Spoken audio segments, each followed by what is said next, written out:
열왕기상 15장 25절부터 32절까지 말씀을 통해서 악한 자를 통해서도 이루시는 섭리 제목으로 오늘 하나님 말씀을 함께 나누겠습니다. 어린아이, 아주 어린아이가 있는 그 집에서 부모님들이 꼭 해야 될 일이 있습니다. 아주 중요한 일인데, 그거는 그 집에 있는 물건 중에 어린아이에게 위험한 물건들을 아이의 손에 닿지 않는 곳으로 치우는 거죠. 치워야 됩니다. 칼이라든지 혹은 뾰족한 물건 혹은 아이에게 해로운 음식 등 이런 것들을 치워야 되죠. 이런 것을 치우지 않고 방치하면 그것이 위험하다라는 것을 모르는 아이가 무심결에 그것을 사용하다가 다칠 수 있기 때문에 그렇습니다. 아이들이 갖고 노는 장난감도 사실은 그 중에 위험한 것들이 있을 수가 있어요. 저희 아이가 아주 어릴 때 그 남자아이니까 장난감 칼을 갖고 놀았는데 이걸 입에 물고 놀았는 거예요. 차를 타고 오는데 차에 뒤에서 앉아서 놀면서 장난감 칼을 입에 물고 있었던 거예요. 방지턱을 넘어가는데 덜컹거리면서 이 장난칼이 물론 끝이 뭉툭했지만 입 천장에 쿡 찔린 거죠. 장난감도 아이들한테 위험할 수가 있습니다. 그래서 집에서 부모님들은 어린 아이들한테 위험한 물건, 위험한 음식 이런 것들을 잘 치워야 되죠. 그래서 아이의 부모는 아이가 안전하도록 집에서 위험한 요소를 부지런히 치워야 합니다. 성인에게는 위험하지 않을 수 있습니다. 또 스스로 위험한 것을 인식하고 피하거나 치울 수도 있습니다. 하지만 어린아이는 그것이 위험하다라는 것을 알지 못하는 경우도 있고, 그래서 크게 다치는 경우가 종종 생긴다는 것입니다. 성경을 읽으면서 많은 사람이 혹은 초신자들이 혹은 믿지 않는 자들이 이해하지 못하는 말씀이 있는데, 그 중에 하나님께서 왜 에덴 동산에 창세기의 말씀을 읽으면서 왜 에덴 동산 중앙에 선악을 알게 한 나무를 왜 거기다 두셨느냐라는 거죠. 왜 거기다가 그 나무를 두셨느냐?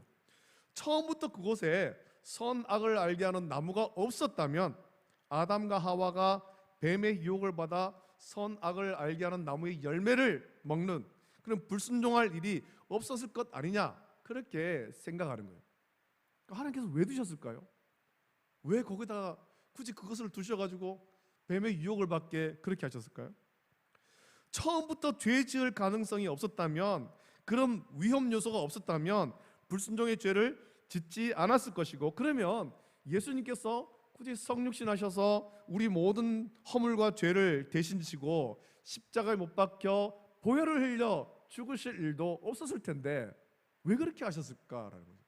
하나님께서 우리를 사랑하시고 우리가 하나님 자녀인데 우리에게 위험한 것인데 왜 하나님은 그걸 치우지 않고 거기다 두셨을까라는 거죠. 여러분 한번 생각해 보셨습니까?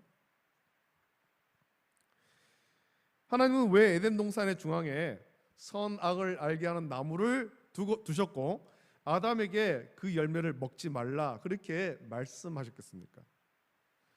또 그때는 그렇게 하셨더라도, 그렇다면 에덴 동산에서 쫓겨난 이후에 그것이 불순종의 죄를 지었기 때문임을 안다면 더는 죄를 짓지 말아야 하고 악한 자가 나오지 말아야 되는데 왜 그때 이후로 지금까지 모든 사람이 선하게 살지 못하고 또 우리가 사는 이 세상 가운데 악한 자가 계속 나오며 악한 일이 일어나고 그래서 고통받는 그런 자들이 우리 가운데 있을까라는 것입니다. 왜 그럴까요? 여러분 한번 생각해 보셨습니까? 나치 그 독일에 왜 히틀러를 비롯한 수많은 전범들이 나타났고 또 일본의 아키히토 같은 자와 수많은 전범이 일어나서 끔찍한 전쟁을 일으키고 수많은 사람을 죽였느냐라는 것입니다. 지금도 러시아의 푸틴이 평화롭게 살던 우크라이나에 전쟁을 일으켜서 온 땅을 황폐하게 만들고 수많은 사람을 죽일까 하는 거죠.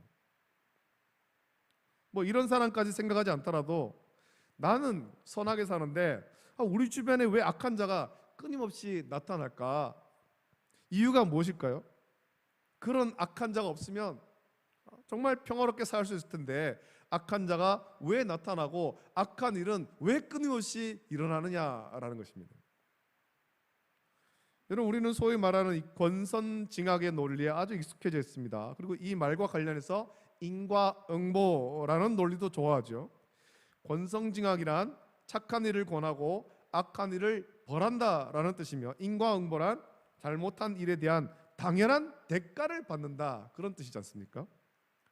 우리가 이 말을 사용할 때는 대부분 인간의 논리, 인간의 도덕과 관련하여서 이 말을 사용합니다. 인간의 윤리와 관련해서 사용하죠. 모든 착하고 악한 일의 기준이 결국 인간의 윤리라는 것입니다. 우리의 윤리. 인간의 도덕성을 바탕으로 세상을 바라볼 때 그것이 인간의 논리이기 때문에 정확하게 맞아야 합니다만, 사실 그렇지 않습니다. 선한 자가 괴롭힘을 당하고 악한 자가 득세하며 죄를 지어도 불안해하지 않고 오히려 떵떵거리며 살아가는 일들이 세상에는 많이 있습니다.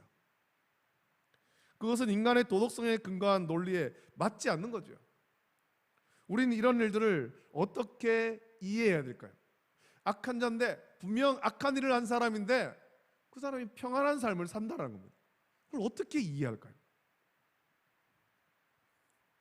오늘 말씀은 북쪽 이스라엘에 있었던 한 반역 사건을 우리에게 말씀해 줍니다. 북쪽 이스라엘은 하나님께서 솔로몬의 죄로 인하여서 르호보암 때에 10지파를 떼어서 여로보암에게 주셨습니다.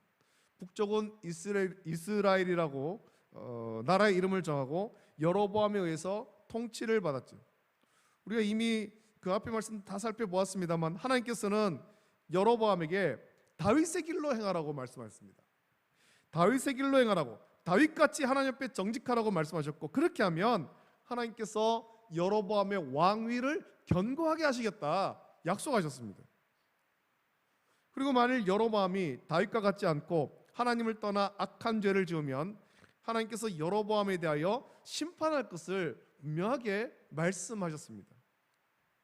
우리가 그동안의 말씀을 살펴본 대로 이 여로보암은 하나님이 기뻐하시는 다윗의 길로 가지 않았죠.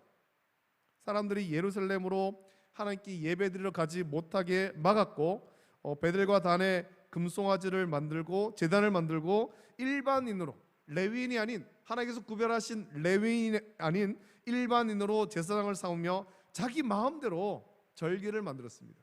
이스라엘 절기는 분명 하나님의 구원과 관련된 하나님께서 정해주신 절기인데 그걸 자기 마음대로 비슷하게 만들어서 사람들이 금송아지에 절하게 했습니다. 우상을 섬기게 만든 거죠. 이 죄가 너무나 크기 때문에 하나님께서는 아히야 선지자를 통해서 여로보암과 그의 집이 다 하나님의 심판을 받게 될 것이다 말씀한 것입니다. 이 여로보암의 집사람 가운데 무덤에 장사되는 사람은 단 한 사람, 여로보암의 아이 한 사람밖에 없다라는 거예요. 여로보암이 자기의 아들이 병들었을 때 그의 아내를 변장시켜서 아이가 어떻게 될지를 물어보는데, 아히야 선지자는 하나님께 말씀받아서 그대로 전합니다. 오늘 본문의 말씀은 하나님 심판의 말씀이 그대로 이루어지는 것을 우리에게 말씀해 주고 있습니다. 여로보암이 죽고 그의 아들 나답이 이스라엘 왕이 되었습니다. 여기까지만 보면 하나님께서 주신 그 심판의 말씀이 이루어지지 않은 것처럼 보입니다. 그렇지만 나답이 이스라엘의 왕으로서 통치한 기간은 겨우 2년에 불과한 거예요. 2년. 왜냐하면 반역이 일어나서 죽임을 당했기 때문이죠. 반역을 일으킨 사람은 27절에 보면 이사갈 족속 아히야의 아들 바아사라고 말씀합니다. 바아사가 모바나에서 나답을 죽였는데 이스라엘 땅에서도 아니고 블레셋 사람에게 속한 기브돈에서 이 나답을 죽인 거예요. 이 말씀을 살펴보면 나중에도 살펴보겠습니다. 바아사는 선한 왕이 아닙니다. 여로보암의 집에 대해서 심판했다고 해가지고 이 바아사가 그럼 선한 왕인가 생각할 수 있겠지만, 바아사는 선한 왕이 아닙니다. 그도 악한 일을 행한 사람이죠. 앞에 살펴본 말씀대로 바아사는 아사 왕을 괴롭히고자 라마를 건축하며 압박하던 이스라엘 왕이죠. 아사 왕은 르호보암이나 아비암과 같지 않고 다윗의 길로 행했던 사람이지 않습니까? 일평생 여호와 앞에서 그 마음이 정직했던 왕이라고 성경에 말씀합니다. 이런 아사 왕을 괴롭히던 바하사는 결코 선한 왕이 아닌 거예요. 그런데 바하사가 이렇게 선하지 않고 악한 사람이어도 하나님께서는 악한 바하사를 들어서 여로보암의 집을 심판하는 도구로 사용하신 것입니다. 오늘 말씀 보면 나답이 죽임을 당한 이유를 26절에서 말씀하기를 그가 여호와 보시기에 악을 행하되 그의 아버지의 길로 행하며 그가 이스라엘에게 범하게 한 그 죄 중에 행한지라 라고 말씀합니다. 이 나답, 여로보암의 아들 나답도 결국 그의 죄, 하나님 보시기에 악을 행하여서 이스라엘이 우상을 섬기는 죄를 짓게 했기 때문이라는 것입니다. 백성이 죄를 짓게 했고 자기도 그 죄 가운데 행했다, 그 가운데 뒹굴고 있었다는 것이죠. 그런데 좀 더 근본적으로 살펴보면 나답이 죽은 이유는 하나님께서 여로보암을 심판하신 말씀이 그대로 이루어진 것입니다. 성취된 거죠.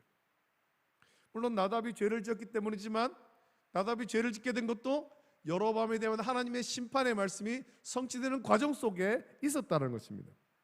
29절 30절 말씀 보면 왕이 될 때에 여로보암의 온 집을 쳐서 생명 있는 자를 한 사람도 남기지 아니하고 다 멸하였는데 여호와께서 그의 종 실로 사람 아히야를 통하여 하신 말씀과 같이 되었으니 이는 여로보암이 범죄하고 또 이스라엘에게 범하게 한 죄로 말미암음이며 또 그가 이스라엘의 하나님 여호와를 노엽게 한 일 때문이었더라 라고 말씀합니다.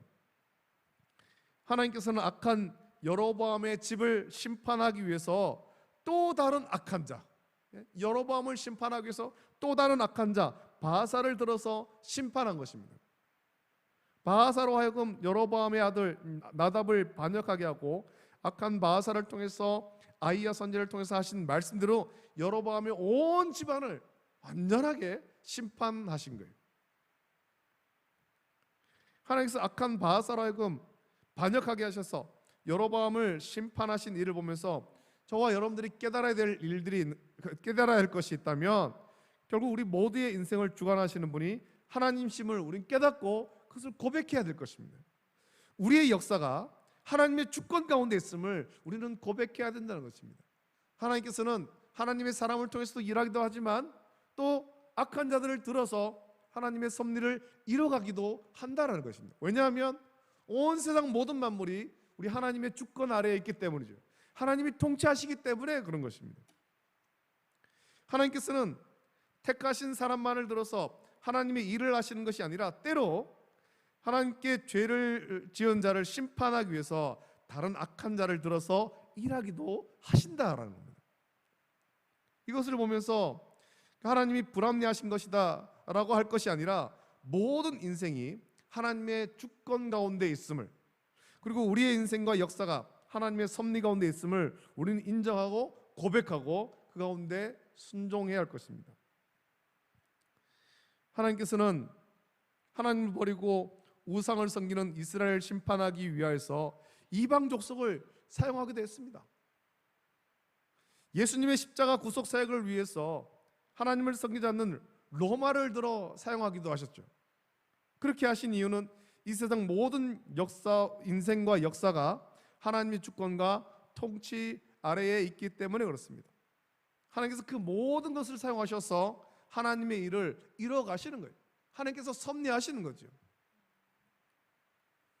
여러분 이제 2년 넘도록 우리를 힘들게 하던 이 코로나가 점점 이제 끝나가고 있는 것 같죠.